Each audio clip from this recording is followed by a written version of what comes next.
우리가 아브라함의 생애를 살펴보면서 늘 염두에 두어야 할 것이 있는데, 물론 제가 소개한 이 하나님의 이름이 어떻게 바뀌는가 하는 것도 중요한 부분이지만, 더 근본적인 측면에서는 하나님께서 아브라함에게 주신 세 가지 또는 네 가지 약속이 중요합니다. 후손과 땅과 메시아에 대한 약속. 거기에 이름을 붙이면 네 가지가 되는데, 후손과 땅과 메시아. 메시아 약속은 우리가 전에 살펴보았듯이 후손과 연결되기 때문에 요약하면 후손과 땅이죠.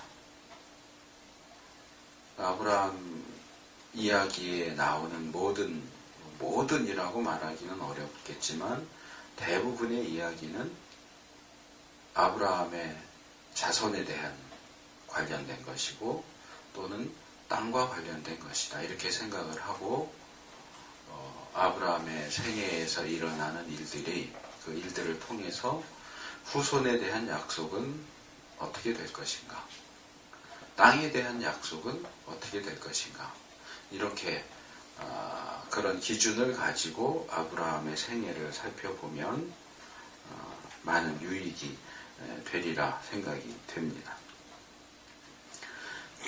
오늘 우리가 살펴볼 내용은 다시 후손에 대한 내용입니다.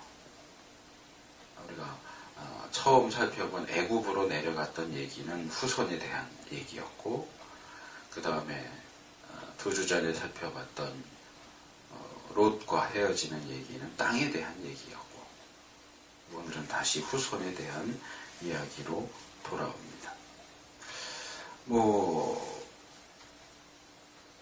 일부분만 읽었기 때문에 그렇지만 아브라함이 아내 사레의 제안을 따라서 하갈을 첩으로 들여서 이스마엘을 낳게 됐다, 그 얘기입니다. 우리가 잘 아는 내용이지만 여기서도 우리가 분별과 관련된 내용을 발견할 수 있습니다.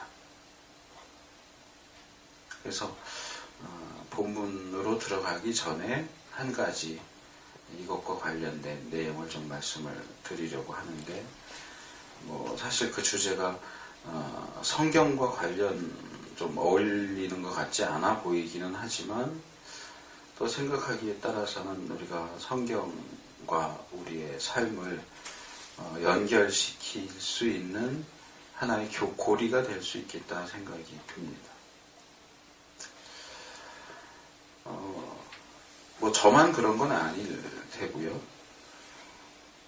이렇게 주위 사람들이 남자든 여자든 가릴 것 없이 일반적으로 많은 사람들이 가정과 부부 관계에 있어서 아내 말을 들어야 가정이 평안하다라고 하는 말들을 합니다. 저도 어렸을 때 많이 들었어요. 권사님이 내 말을 들었으면 사업도 안 망하고 사기도 안 당하고 그랬을 텐데 내가 얘기하는데 안 듣고 그러더니 결국 그랬다 하는 얘기 가끔 하셨었고, 우리 조 집사님도 가끔 그 얘기 하시죠. 우리 목사님 모임에서도 화곡동에 방준우 목사님이 자주 하는 얘기가 그게 아내 말을 들어야 가정이 편하지. 누가 처음 이 말을 만들어냈는지는 모르겠는데 참 거기 포함되어 있는 뉘앙스가 참 많다, 여러 가지를 생각하게 해주는 말이다 라는 생각을 합니다. 그런데 사실 저는 개인적으로는 이 말에 반대합니다. 좀 더 정확하게 표현하자면 반대한다기보다는 받아들일 수 없다라고 생각을 해요. 두 가지로 좀 생각을 해볼 수 있을 것 같아요, 이 말을. 첫째는 좀 긍정적인 측면인데, 일반적으로 말해서 남자들은 좀 분석적이고 논리적이고요, 여자들은 종합적이고 직관적이에요.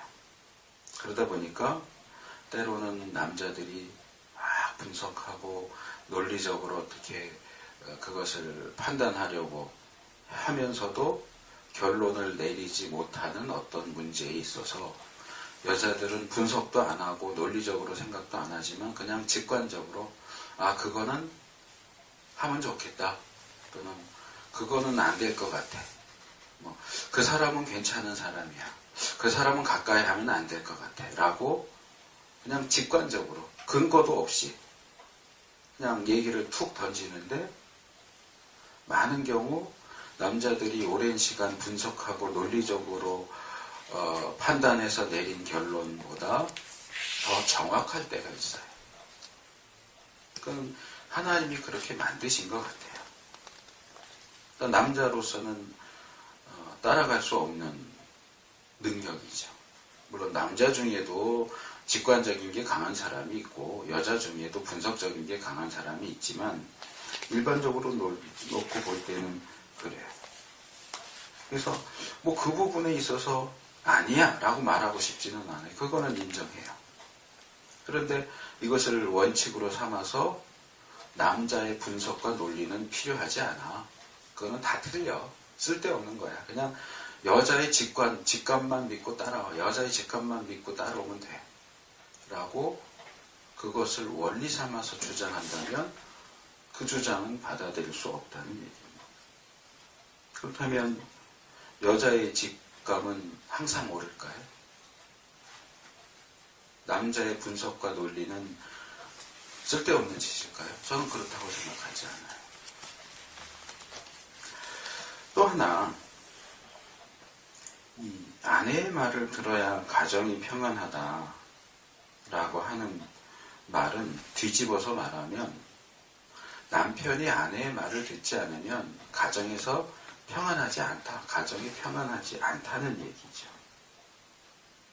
아내가 원하고 주장하는 것을 받아들이지 않고 들어주지 않고 해주지 않으면 당연한 얘기겠죠. 말도 안 들어주고 이거 좀 해달라고 하는데 남편이 그걸 안 들어주면 서로 간의 관계가 불편해지는 건 당연한 얘기죠.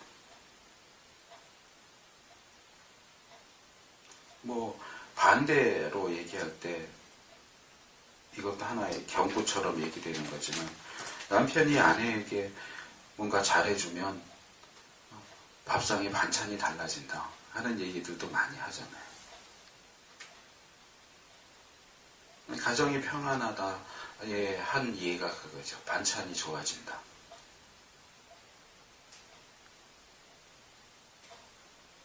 근데 이건 반대로 말해도 맞는 게 아닐까 싶어요. 아내가 남편의 말을 안 들으면 가정이 평안하지 않겠죠. 마찬가지로. 근데 희한하게 그런 말들은 안 해요. 남편의 말을 들어야 가정이 평안하다라고 하는 말을 하는 사람을 본 적이 없어요. 그런 말 자체를 들어본 적이 없어요. 왜 그럴까? 제 생각에는 아마도 남편들의 주 활동 무대는 아마도 직장이기 때문에 그러지 않을까. 가정은 아내들의 주 활동 무대다 보니까 아내의 말을 안 들으면 가정에서 불편하고, 남편의 말을 안 들어봐야 남편은 거의 모든 시간을 직장에서 보내니까 가정에서 딱히 불편하다라고 말할 게 없을 수도 있고, 또 한편으로는 이 남자들의 어떻게 보면 쓸데없는 자존심인데 그런 거 갖고 그러냐, 남자가 돼서 그런 거 갖고 그러냐, 그런 어떤 영향도 있지 않을까 생각이 들어요. 근데 이렇게 생각을 해보니까 제가 이제 이 이야기를 시작하면서 이게 어쩜 성경적인 것도 아니고 설교와 어울리지도 않지만 얘기를 합니다 라고 말했는데, 가만히 보면 아내 말을 들어야 가정이 평안하다라는 말은 좋은 말일 수도 있지만, 다른 한편에서 보면 우리가 이미 살펴본 하나님이 하와에게 어떤 형벌을 내리셨어요. 너는 남편을 다스리고자 하겠지만 남편이 너를 다스릴 것이다. 이 남편을 다스리고 싶어 하는 여자들이 만들어낸 얘기가 아닐까. 이렇게 시합하면 주체 측의 농간 이렇게 말하는 것처럼 이게 아내 측의 농간이 아닐까 하는 생각도 들어요. 너는 생각하지 말고 분석하지 말고 그냥 아내가 하는 말을 들으라는 거죠. 왜? 내가 너보다 나으니까. 내가 너보다 더 올바른 판단을 하니까 너는 생각할 거 없고 그냥 시키는 대로 해. 닥치고. 내가 네 머리 꼭대기에 있어. 자꾸 뭐 이건 어떨까 저건 어떨까 할 거 없고 그냥 내가 이거 그러면 이거 하고 저거 그러면 저거 해. 그렇게 볼 수도 있을 것 같아요. 물론 이제 부정적으로 볼 때 그런 거지만 제가 이 이야기를 하는 것은 사실 성경에 아내의 말을 잘 들은 사람들이 몇몇 나와요. 근데 아내의 말을 들었다 이렇게 해서 오늘 본문이 바로 그 본문이기 때문에 제가 이제 이 이야기를 서론적으로 하는 것인데 아내의 말을 들은 대표적인 사람 둘을 들어라 그러면 저는 아담하고 아브라함을 들겠어요. 자, 아담이 아내의 말을 들어서 어떻게 됐습니까? 아브라함이 아내의 말을 들어서 어떻게 됐습니까? 저는 남편은 아내의 말을 들으면 안 돼. 그 얘기를 하려고 하는 게 아니에요. 어떤 원칙 삼아서 아내의 말을 들어야 가정이 평안하다라고 하는 말은 제가 볼 때는 성경적인 발언이 아니라는 거죠. 결론을 먼저 얘기하면 아내의 말이 됐든 남편의 말이 됐든 누구의 말을 일방적으로 들어야 한다라는 주장은 옳지 않다는 거죠. 누가 말했든 옳은 말을 따라야 한다는 거죠. 그게 성경적인 원리라는 거죠. 그래서 오늘 본문을 살펴보면 오늘 제가 2절,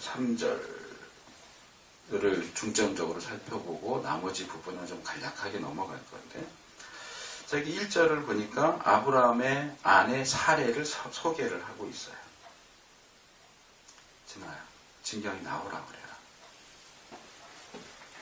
얘는 예배 시간이 절반이 지났는데도 안 나오고 뭐 하는 거야?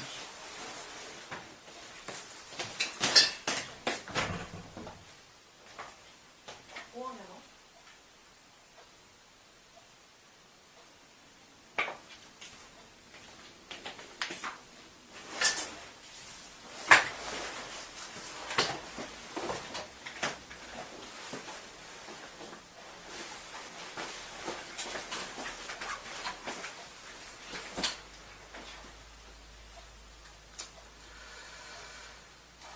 두 가지 내용이 나옵니다. 첫째는 아브라함의 아내 사레는 생산치 못하는 여자였다. 아이를 낳지 못했다. 여기 이제 표현된 건 아이를 낳지 못했다 하는 얘기고 처음 사례가 소개되는 11장, 창세기 11장 30절을 보면 사례는 임신하지 못함으로 자식이 없었더라. 여기 임신하지 못했다 하는 얘기는 불임이었다 그 말이에요. 히브리 표현대로 하면 잘라졌다. 잘려졌다. 그러니까 마치 생식기가 잘려져서 할례하고도 연관시켜서 생각할 수 있는 개념인데 물론 이 원래 의미는 그런 의미는 아니지만 그러니까 생식기가 손상된 거죠. 남자가 됐든 여자가 됐든 생식기가 손상이 돼서 임신시키거나 임신할 수 있는 상태가 아닌 거예요. 물론 사례가 임신을 할 수 없었던 것이 생식기가 손상돼서 그런 건지 뭐 어쩐 건지는 모르겠지만 근데 뭐 여자 쪽에서 임신을 못한다고 할 때는 일단 기본적으로 자궁에 문제가 있는 거니까 문제가 있다는 것을 손상됐다라고 이해할 수 있겠죠.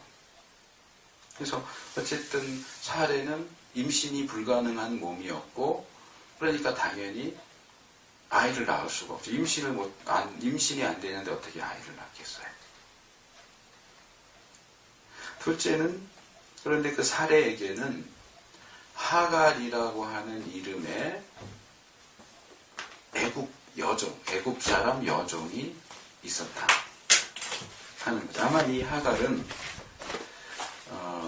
아브람과 사레가 애굽으로 내려갔을 때 얻은 종, 12장 16절에 보면 바로가 사레를 데려가면서 아브라함에게 뭐 소와 나귀와 뭐 노비와 뭐 이렇게 주는 장면이 나오는데 아마 그때 얻은 여정일 거예요. 뭐 아브라함이 어디서 애굽 사람 종을 얻을 수 있었겠어요.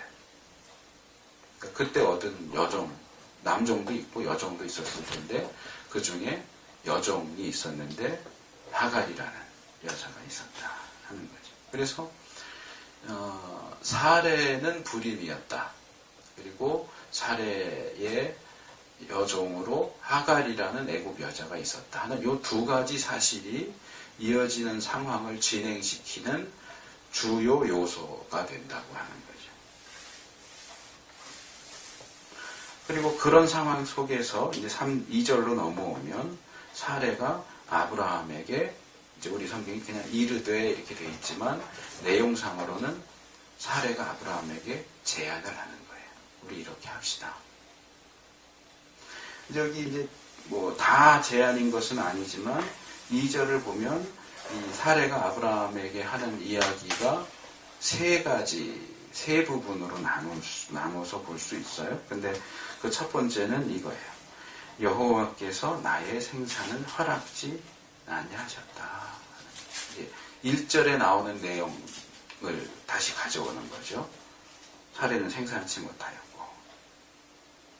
근데 사레가 이 말을 하는 것을 제대로 이해하려면 거기 전제되는 요소 하나를 더 살펴봐야 돼요. 그건 뭐냐 하면 하나님께서 아브라함에게 주신 후손에 대한 약속이에요. 제가 요약하면 하나님이 아브라함에게 하신 약속은 후손에 대한 약속과 땅에 대한 약속 두 가지로 요약된다 그랬죠. 그래서 하나님께서 아브라함을 처음 창세기에선 처음이죠. 사도행전을 보면 갈대아 우르에서부터 부르셨지만 창세기는 하란에서 부른 걸로 나오니까 이 하란에서 야 너 가나안 땅으로 들어가라 라고 말씀하실 때에 창세기 12장 2절에 보니까 내가 너로 큰 민족을 이루고 라고 말씀해요. 이게 후손에 대한 약속이거든요. 첫 약속이거든요. 너에게 후손을 주겠다. 그 후손이 큰 민족을 이루게 하겠다. 그리고 그 다음에 아브라함이 가나안 땅에 들어와서 단을 쌓고 하나님을 찾았을 때에도 12장 7절에 이번에는 하나님이 아브라함에게 나타나셔서 내가 이 땅을 내 자손에게 주리라. 그래서 땅과 후손에 대한 약속을 다시 하시죠. 내 자손.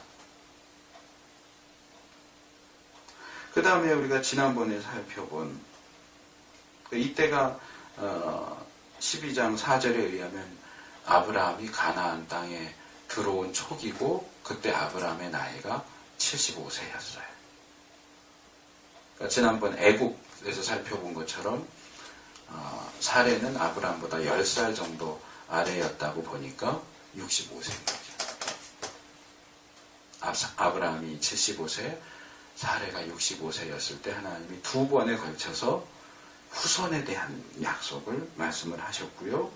우리가 이제 지난번에 살펴본 것처럼 아브라함 그 가족이 애굽에 갔다 오고 나서 12절 그 하반부 10절에서 20절 그리고 롯과 헤어지죠. 13장 거의 대부분의 내용 1절에서 13절에 그리고 이렇게 롯과 헤어진 다음에 하나님이 또 아브라함에게 말씀을 하시죠. 13장 15절과 16절 보이는 땅을 내가 너와 내 자손에게 주리니 15절 그랬고 16절에 내 자손이 땅에 티끌 같게 하리니 그러니까 계속 무슨 일만 있으면 하나님은 계속 아브라함에게 내가 땅 줄게 너 후손에 너 자손에게 줄게 후손 주고 땅 주고 그 땅을 후손에게 주고 요 이야기를 계속해서 반복해서 하고 계시다는 거예요.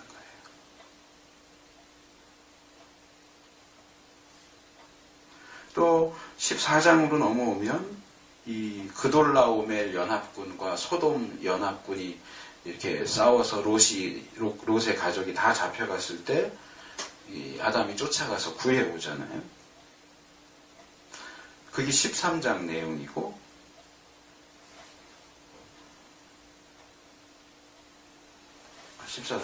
14장 내용이고, 15장으로 넘어오면 하나님이 또 아브라함에게 나타나시는데 그때 아브라함이 이야기하죠.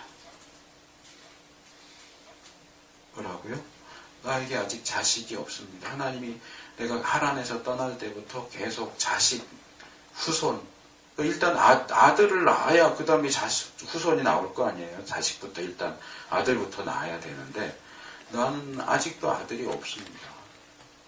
그래서 저는 우리 집에 있는 종 가운데 다메섹 출신의 엘리에셀이라는 종을 상속자로 삼으려고 생각하고 있습니다. 라고 말하죠. 이게 어떻게 보면 그냥 자기가 처한 상황을 얘기하는 걸 수도 있지만 조금 다르게 보면 이거죠. 하나님 아들 주신다면서요. 왜 안 주세요? 하나님 입으로 아들 준다고 그렇게 몇 번을 얘기를 해놓고 아직도 이렇게 아들을 안 주면 이 양자를 드릴 수밖에 없습니다. 협박이죠. 어떻게 보면. 비난이고 협박일 수 있죠. 물론 굉장히 공손하게 말하고 있지만 그랬을 때 하나님께서 이제 그 아브라함의 말이 15장 2절 3절이고 거기에 대한 하나님의 대답이 15장 4절 5절에서 내 몸에서 날 자가 내 상속자가 되리라. 그리고 하늘의 별을 가리키시면서 내 자손이 이와 같으리라. 별과 같이 많아질 거다 하는 얘기를 다시 하시는데 여기 이제 추가되는 게 있죠. 뭐 사실은 당연한 얘기겠지만 내 몸에서 날 자다. 그러니까 양자가 아니에요. 피가 섞이지 않았잖아요. 양자는. 그러니까 너의 혈연과 관계없는 사람을 후손으로 삼는 게 아니고 내 몸에서 너의 씨, 너의 자식, 너의 친자식을 통해서 후손이 나올 것이다. 친자식이 상속자가 될 것이다. 라고 또 확인을 해서 말씀을 하시죠. 그러니까 벌써 몇 번을 얘기하세요. 가나안 땅에 들어오기 전에도 말씀하셨고 들어와서도 말씀하셨고 롯과 헤어진 다음에도 말씀하셨고 그리고 여기서 또 네 번을 우리가 그래 제3, 제4 그래 제3, 제4 세 번, 네 번 계속 이렇게 반복해서 약속을 하세요. 근데 문제는 하나님께서 아브라함에게 후손에 대한 약속을 처음 하시기 이전부터 사례는 불임이었다는 거예요. 하나님의 후손에 대한 첫 약속은 12장 2절에 나오고 사례가 불임이었다는 얘기는 11장 30절에 나와요.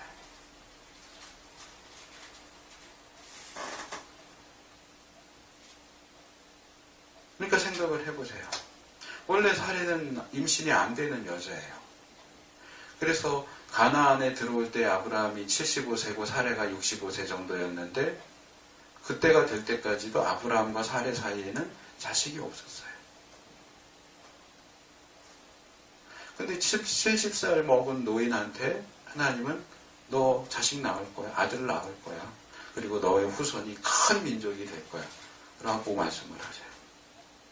아브라함이 잊을만 하면 또 나타나서 내가 자식 줄 거야. 자식 줄 거야. 계속 얘기를 하세요. 그래서 기다린 거예요. 계속. 언제 주시려나. 언제 자식을 주시려나. 계속 기다렸는데 그 기다림의 끝에 뭐 아직 완전히 끝은 아니지만 거의 이제 더 이상 기다릴 수 없는 상황이 된 거죠. 그게 지금 우리가 살펴보는 16장이에요. 그럼 아브라함과 사례가 얼만큼을 기다렸느냐? 3절에 나오죠. 아브라함의 아내 사례가 그 여종 애굽 사람 하갈을 가져 그 남편 아브라함에게 첩으로 준 때는 아브라함이 가나안 땅에 거한 지 10년 후였다. 자, 이때 아브라함의 나이는 85세. 사레의 나이는 75세. 지금처럼 의학이 발달된 때라 할지라도 이거 거의 불가능해요. 아니, 완전히 불가능해요. 왜냐하면 뭐 나이가 많이 들어서도 뭐 늦둥이를 보는 경우도 있지만 사례가 불임이잖아요. 그러니까 이중으로 분리한 거죠. 나이가 많은 것도 문제고 그 다음에 원래부터 사례가 불임이라는 것도 문제죠. 이 둘 사이에서 아이가 태어날 가능성은 인간적으로 봤을 때 전혀 없어요.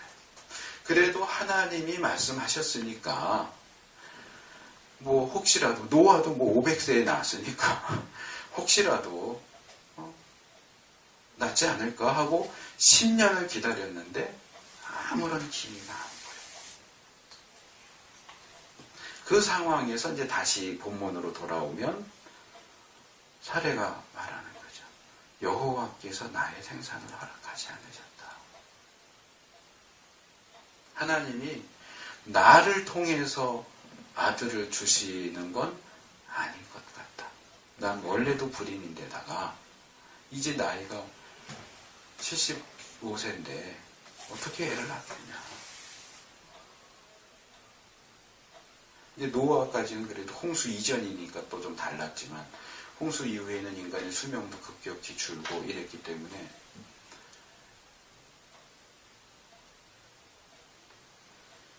불가능하다고 판단을 하는 거죠. 물론 하나님이 아브라함에게 내 몸에서 나이차가 상속자가 될 거라고 말씀을 하셨기 때문에 아브라함의 씨라는 것은 기억을 하고 있었을 것이고요. 그러니까 사례 입장에서는 아브라함의 몸에서 낳기는 하지만 아브라함과 나 사이에 낳는 건 아닌가 보다. 왜? 나는 불임이니까. 그러면 다른 여자를 통해서 뭐 다른 여자를 통해서 낳아도 아브라함이 아버지면 아브라함 몸에서 난 자가 되잖아요. 그래서 아마 이 10년은 사례가 그래 내가 불임이긴 하지만 그래도 하나님이 혹시 나를 통해서 자녀를 주실 수도 있어 하고 기대하고 있는 기간이라고 한다면 이 10년 끝에 사례는 나는 아니구나. 아브라함은 맞지만 나는 아니구나. 그러니까 이미 그 이전에 아브라함은 우리 사이에 난 친자식이 아니라 양자를 드려야 하나 보다라고 잘못 판단을 했었고 이제 10년이 지난 후에 사례는 아브라함의 씨라고는 분명히 말씀하셨으니까 아브라함의 씨는 씨지만 나를 통해서 낳는 건 아니겠구나라고 판단을 내린 거죠. 이게 첫 번째 발언이고 그래서 이 첫 번째 발언은 두 번째 부분하고 연결되죠. 그게 뭐예요? 원컨대 나의 여종과 동침하라. 어디서 새로 여자를 데려오기는 뭐하고 내 몸종인 하갈하고 결혼해서 하갈을 통해서 아들을 낳으면 그게 하나님의 방식이 아니겠느냐. 어쨌든 아브라함의 몸에서 나는 거니까 여자는 달라지지만 그러나 그렇다고 해서 하갈을 본부인으로 세울 생각은 없어요. 그래서 세 번째 부분이 나오죠. 내가 혹 그로 말미암아 그러니까 하갈을 통해서 자녀를 얻을까 하노라. 이게 이제 고대 근동의 관습에 있는 거고 사실 우리나라도 조선시대쯤 올라가면 비슷한 케이스들이 있어요. 본부인이 아이를 못 낳으면 둘째 부인을 드리는 경우도 있지만 대리모를 드리죠.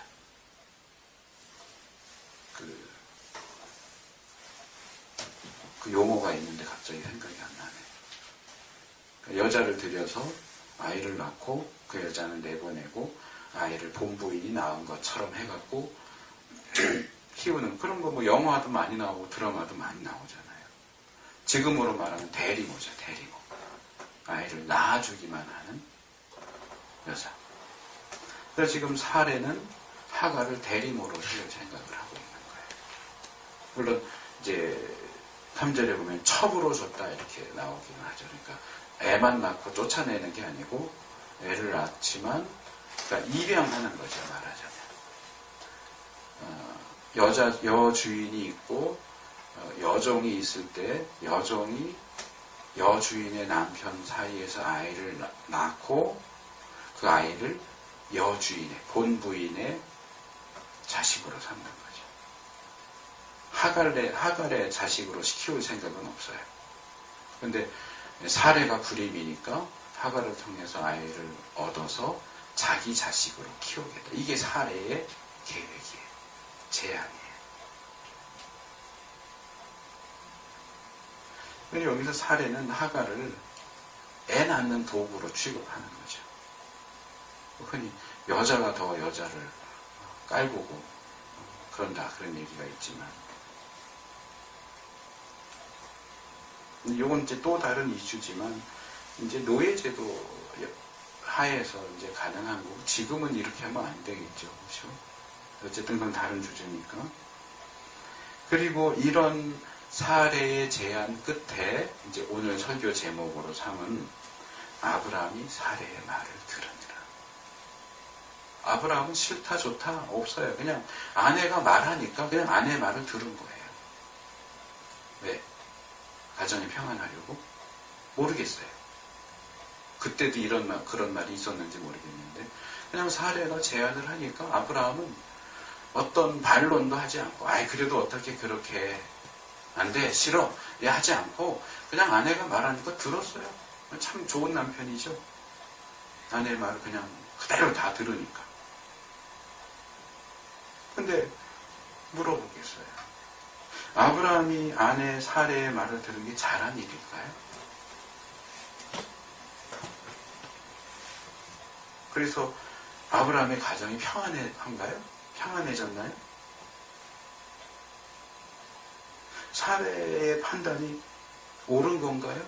잘못된 건가요?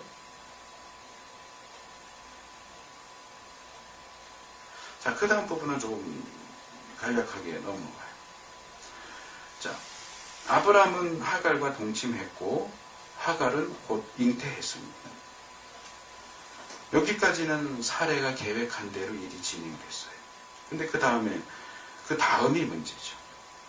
이 하갈이 몸종에 불과한 도구에 불과하게 여겼던 이 하갈이 너는 예배 시간에 늦게 나오고 지금도 핸드폰 뭐하니?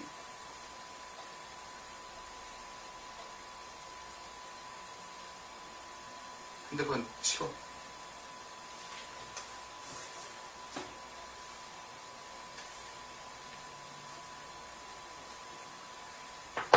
그냥 잉태하고 아이를 낳아주기만 하면 되는 하갈이 자기의 임신 사실을 깨닫고는 주인이 사례를 대하는 태도를 바꾼 거예요. 전혀 사례가 예상하지 못한 일이죠. 그냥 잉태해서 낳기만 하면 되는 거예요. 근데 이 여자가 잉태하고서 얼마 안 돼서 그전에는 아브라함과 동침했어도 예 주인님 이렇게 했던 여자가 사례가 야 하갈 일로 와봐 그러면 예 하고 쪼르르 왔던 여자가 자기가 잉태한 사실을 깨달으니까 사례가 야 하갈 일로 와봐 됐어요. 싫어요. 내가 왜 가야 돼요? 나 임신했는데 이러면서 사례 말을 안 듣는 거예요. 여기 그 여주인을 멸시한지라 이렇게 여기 번역된 그 여주인을 멸시한지라를 이 히브리 원어 표현을 감안해서 풀어보면 이런 얘기예요.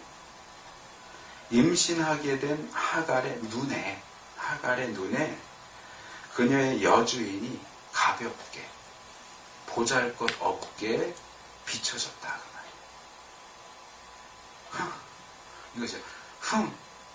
임신도 못하는 주제 이거지. 비슷한 얘기가 사무엘상 1장에도 나와요. 거기 보면 엘가나라는 남자가 나오고요. 엘가나의 아내가 둘이에요. 근데 그 아내를 소개하는 순서를 보면 한나가 먼저 나와요. 그런 걸 봐서 한나가 본부인이에요. 아마 이 경우하고 비슷한 거예요. 근데 한나가 아이를 못 낳으니까 둘째 부인을 얻은 거예요. 브릿나를. 근데 브릿나는 아들, 딸을 낳았는데 적어도 2명 이상 자녀들 이렇게 나오니까 아들 하나, 딸 하나 내지는 더 많이 자녀를 낳았는데 여전히 한나는 아이를 못 낳아요. 그러니까 어떻게 해요? 브릿나가 한나를 격동했다. 화나게 만들어요. 계속. 둘째 부인이 본부인을 계속 공격하는 거예요. 애도 못 낳는 게, 애도 못 낳는 게, 애도 좀 해서. 지금 하갈이 사례한테 하는 게 그거예요. 임신도 못하는 주제에 주인 노릇을 하려고 그러냐? 이러면서 이게 대드니까 사라가 어떻게 했어요? 기가 막히는 거죠. 종 주제에. 지가 첩이 된 게 누구 덕분인데. 종을 그래도 첩으로 이렇게 위치를 격상시켜주면 고마운 줄 알아야지. 임신했다고 해서 여주인을 그렇게 무시해. 지가 이제 여주인 자리를 차지하겠다고 그래요? 이게 이 여자들의 그 심리, 뭐 여자만 그런 건 아니고 남자도 마찬가지겠지만 그런 사람의 심리를 생각하면 옳은 건 아니지만 자연스러운 어떤 옳지는 않지만 자연스러운 모습이 아닐까 싶지만 그러나 사례로서는 전혀 예상하지 못한 문제가 발생한 거예요. 그래서 어떻게 하죠? 남편을 찾아갑니다. 그리고 남편을 비난합니다. 나의 받는 욕은 당신이 받아야 옳다. 내가 왜 이런 수치를 받아야 돼? 왜 내가 이런 멸시를 받아야 돼? 내가 주인인데 왜 종한테 이런 대우를 받아야 돼? 이건 당신이 받아야 돼.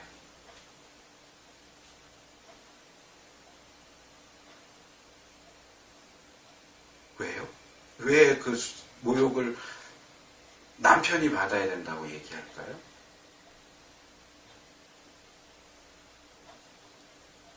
이거예요. 제가 아까 설교를 시작하면서 남자들은 분석적이고 논리적이고 여자들은 종합적이고 직관적이다 그랬어요. 사례로서는 이 말이 당연한 걸로 여겨졌을지 모르겠어요.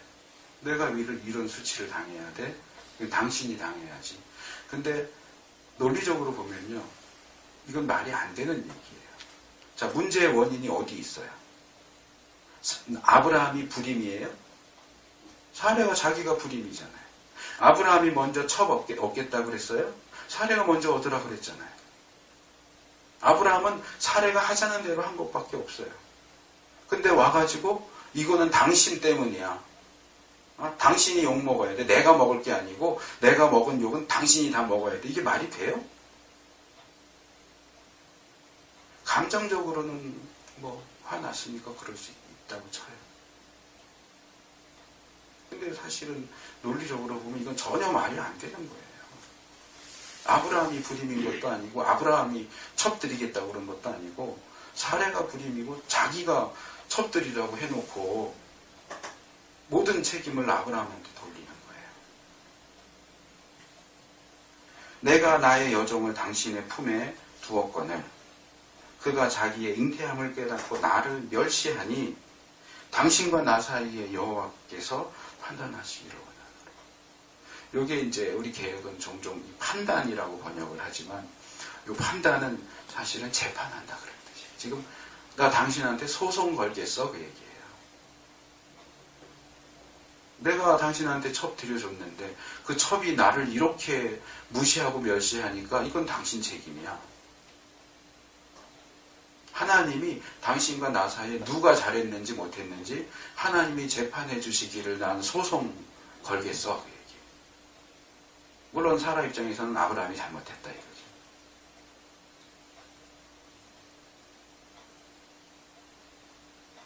근데 정말 그럴까요? 아브라함이 이 문제를 일으켰고 사례는 잘못한 게 하나도 없을까요? 자기가 여종을 남편의 첩으로 준 것은 잘한 짓이고 첩이 잉태해서 여주인을 멸시하는 것은 아브라함이 잘못한 거고 맞아요? 그래요? 이건 순 억지죠.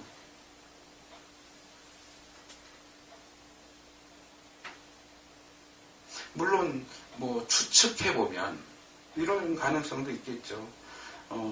하갈이 여종인데도 불구하고 그리고 잉태했다는 것 때문에 여주인에 대해서 이렇게 불손하고 무례하게 행동할 수 있었던 배후에 아브라함이 있었을 수도 있겠죠. 아브라함이 너 그렇게 해도 돼 이렇게 말하진 않았겠지만 하갈 스스로 느끼기에 이제 주인님은 아브라함은 사례보다 나를 더 좋아해.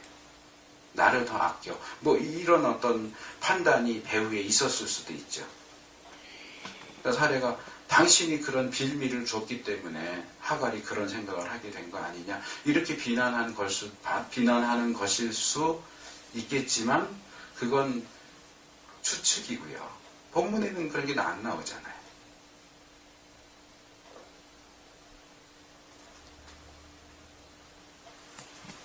근데 여기서 아브라함은 또 이상한 대답을 해요. 이상해 보이는 대답을 해요. 그대의 여종은 그대의 수중에 있으니 그대의 눈에 좋은 대로 그에게 행하라. 이제 하갈하고 동침하라 이럴 때는 아무 소리 안 하고 그냥 말 듣고 그대 시키는 대로 했는데 이번에는 뭔가 대답을 해요. 대답을 하는데 이렇게 대답을 해요. 조금 그냥 감정대로 표현하면 대답을 이따위로 해요. 네? 첩이기는 하지만 이 첩이에요. 첩이고요. 더군다나 자기 아이를 잉태했는데 그런 하갈을 아브라함이 지금 뭐라고 불러요? 그대의 여종이래요. 내 첩 이렇게 얘기하지 않고요. 그대의 여종. 하갈은 아브라함의 첩으로 들어갔고 아브라함의 아이를 잉태했는데도 불구하고 여전히 그냥 종이 되는 거예요. 이거 얼마나 무책임한 말이에요. 하갈은 여전히 당신의 종이야. 전혀 중요할 것도 없는 여자야. 첩으로 줬다고 해도 여전히 종이야. 내 아이를 잉태했다고 해도 여전히 종이야. 그 얘기예요. 자, 이거 하갈이 들었으면 얼마나 섭섭했을까. 이 부분에서 아브라함은 어떻게 보면 상당히 무책임해 보여요. 제가 볼 때는. 이 아브라함은요, 사레와 하갈 사이에서 어떻게 중재해 보려고 하는 생각이 없는 것 같아요. 그래서 그러면 내가 하갈을 따끔하게 야단쳐서 다시는 그렇게 못하게 할게. 이럴 수도 있잖아요. 근데 그렇게 안 해요. 하갈 걔는 여전히 당신 종이잖아. 당신 하고 싶은 대로 해. 왜 참어? 말 안 들으면 때리든지. 당신이 알아서 해. 그 얘기예요. 그대의 수중에 있으니 그대의 눈에 좋은 대로. 그 얘기예요. 당신 하고 싶은 대로 해. 그래서 어떻게 해요? 마지막 절에 사레가 하갈을 학대하였더니 하갈이 사레의 앞에서 도망한지라. 이게 아브라함이 아내 사레의 말을 들은 결과예요.